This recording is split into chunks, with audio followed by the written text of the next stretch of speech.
ایمان افروز واقعہ۔ ایک بزنس مین نے خواب دیکھا کہ ایک شخص اس سے کہہ رہا ہے کہ تمہاری کمپنی کے مین گیٹ کے سامنے جو پھل بیچتا ہے اس کو عمرہ کرا دو۔ نیند سے بیدار ہوا تو اسے خواب اچھی طرح یاد تھا، مگر اس نے وہم جانا اور خواب کو نظر انداز کر دیا۔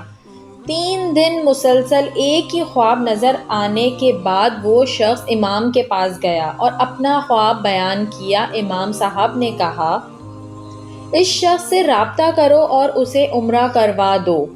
اگلے روز بزنس مین نے ایک ملازم سے اس پھل فروش کا نمبر معلوم کرنے کو کہا۔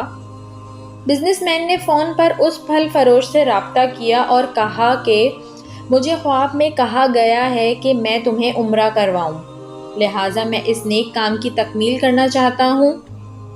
پھل فروش زور سے ہنسا اور کہنے لگا، کیا بات کرتے ہو بھائی، میں نے تو مدت ہوئی کبھی فرض نماز ادا نہیں کی اور تم کہتے ہو کہ تم مجھے عمرہ کروانا چاہتے ہو۔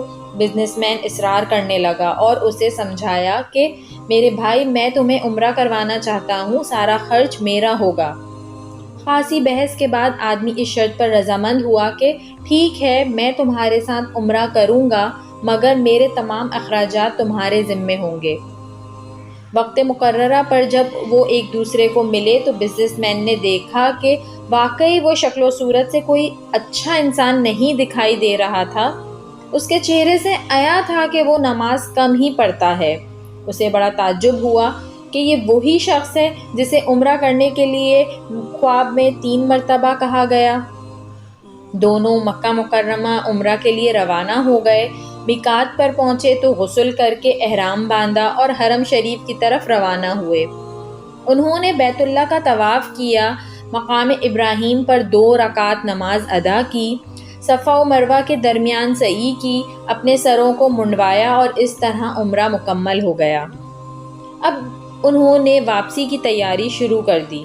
حرم سے نکلنے لگے تو پھل فروش بزنس مین سے مخاطب ہوا اور کہنے لگا، دوست، حرم چھوڑنے سے پہلے میں 2 رکعت نفل ادا کرنا چاہتا ہوں، نہ جانے دوبارہ عمرے کی توفیق ہوتی بھی ہے یا نہیں۔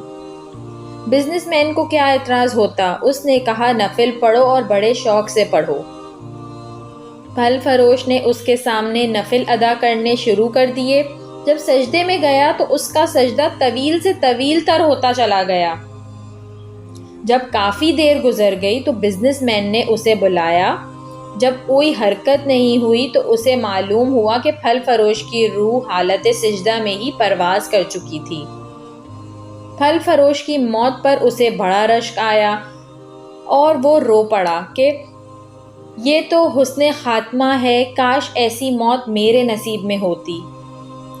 اس خوش قسمت انسان کو غسل دیا گیا اور حرم میں ہی اس کی نماز جنازہ ادا کی گئی۔ ہزاروں فرزندان اسلام نے اس کا نماز جنازہ پڑھا۔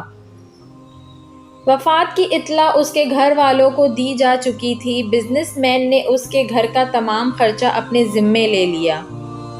پھل فروش کی بیوی سے تعزیت کرنے کے بعد بزنس مین نے کہا، میں جاننا چاہتا ہوں کہ تمہارے شوہر کی ایسی کون سی عادت یا نیکی تھی کہ اس کا انجام اتنا عمدہ ہوا اور اسے حرم میں سجدے کی حالت میں موت آئی۔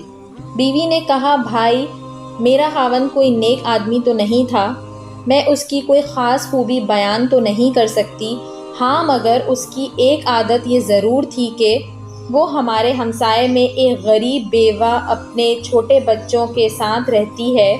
میرا شوہر روزانہ بازار جاتا تو جو چیز اپنے بچوں کے لیے کھانے پینے کی لاتا وہ اس بیوہ اور اس کے یتیم بچوں کے لیے بھی لے آتا اور اس کے دروازے پر رکھ کر اسے آواز دیتا، اے بہن، میں نے کھانا باہر رکھ دیا ہے، اسے اٹھا لو۔